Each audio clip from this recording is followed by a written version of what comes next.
I'm just kidding. We're not going to do that. This is one of the best kept secrets in Napa Valley, and I'm giving it all away.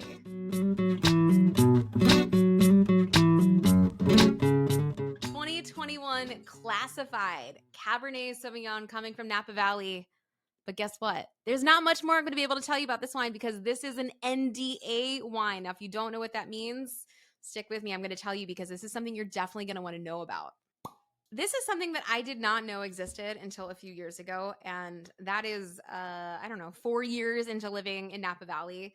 So fun fact, in Napa and in Sonoma, there are situations that arise in which a winery maybe has a little extra juice, or they have some extra barrels, or they have some extra bottles. And for many, many different reasons, they need to move them along. They need to get rid of them. Sometimes it's a cash flow issue. Sometimes it's a space issue. Sometimes it's a marketing issue. Sometimes they just don't have people to get out on the road and sell the wine. These are all the reasons why NDA wines happen. So what is an NDA wine? An NDA wine is a wine that is sold to another party from a winery. And sometimes there's super premium wineries, like this one in particular was. Super premium wineries that you would die to get your hands on at any rate. I mean, you would love to have even just a sip of these wines, let alone get it at a fraction of the price.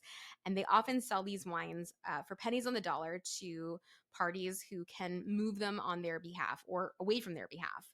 And this is an example of that. So this is the 2021 Classified. And what I love about the NDA wines from Wine Access is they give us like just enough to start doing a little bit of sleuthing. So I'm going to read you some of the snippets that they gave us for this particular one because I don't even know exactly where this wine came from, but I have my guesses. All right. So the 2021 Classified Cabernet is sourced from what you might call the Rodeo Drive of Pritchard Hill. Did we hear of Pritchard Hill? Yes, we did. Not far from where Bryant family, Chappellet, and Continuum call home. Y'all, I don't know of a single wine from Pritchard Hill or even anything even near Pritchard Hill that's under $150. I mean, it's wildly expensive up there. I just talked about in a recent episode that the Montana property was sold for at least $50 million. So we're not talking about cheap wines from this part of the world. We're talking about something very expensive. This episode is going to be all things Napa. We're going to be talking about what it's like to live here, what it's like to work here. I am not from Napa Valley, but I am very, very happy to be living here now. I'm very lucky to be living here now. And it's really special, but there are some things that a lot of people don't know about this valley. So we're going to have a little love letter to Napa Valley in this episode, and we're going to be using this wine to talk about it. Now, Napa is special for a few reasons, and if you've ever been here before, you probably know why. This place is littered with great wine. I mean, you can throw a stone in any direction and find a great bottle of wine. The one thing that you will have a hard time finding is something that's affordable, which is what makes this wine so special because it is a little bit more on the affordable side. Cabernet Sauvignon is the dominant grape here in Napa Valley. It's a smaller region, so I think that's another sort of misnomer is like it's not that big. Napa Valley is only about 30 miles north to south and about 5 miles as a crow flies east to west.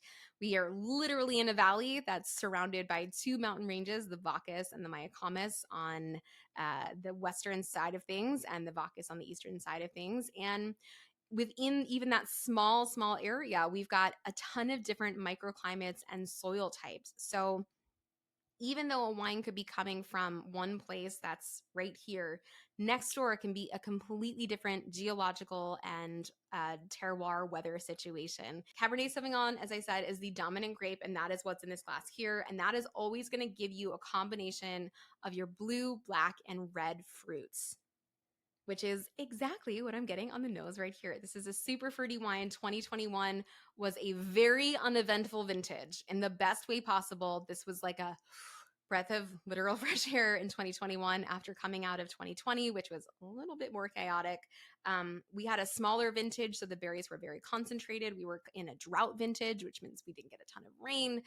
So there was not a ton of wine to go around, but what did come out of that vintage was excellent, excellent quality. If you're someone that loves a super rich, unctuous, full-bodied, soft tannin, classically Napa Valley red wine, well, this is it right here. I am doing this in my Gabrielle glass, which is a universal glass. You saw me use this glass for the white wine. I also use this for sparkling, but I'm totally good with it for red wine as well.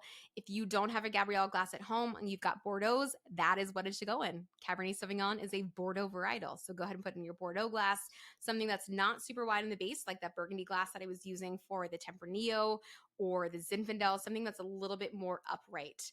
The other key thing is you're going to want to serve this just like all the other red wines at cellar temperature. This is a slightly higher alcohol wine at 14.5% alcohol. And as I mentioned with the Tempranillo, that's going to come out the warmer this wine is. So make sure that you get this at really nice, proper temperature. You should also notice that the tannins are super, super soft. So you're not getting a ton of grippiness here, but there's still a lot of structure and a lot of intensity. In terms of food, you're gonna want the classics. So head to your meat department, grab a steak. This wine definitely wants a nice beefy steak to be paired with it. It wants something that's gonna give those tannins something to bind with. We love a good food pairing moment, and this is one of them. But sort of like the Zinfandel, this is the kind of Cabernet where the tannins aren't so grippy that you feel like you have to have food with it. This can easily be sipped on its own with Netflix or with a fireplace or whatever you're trying to enjoy. I also love this as a party wine. I think this is a super, super crowd pleaser.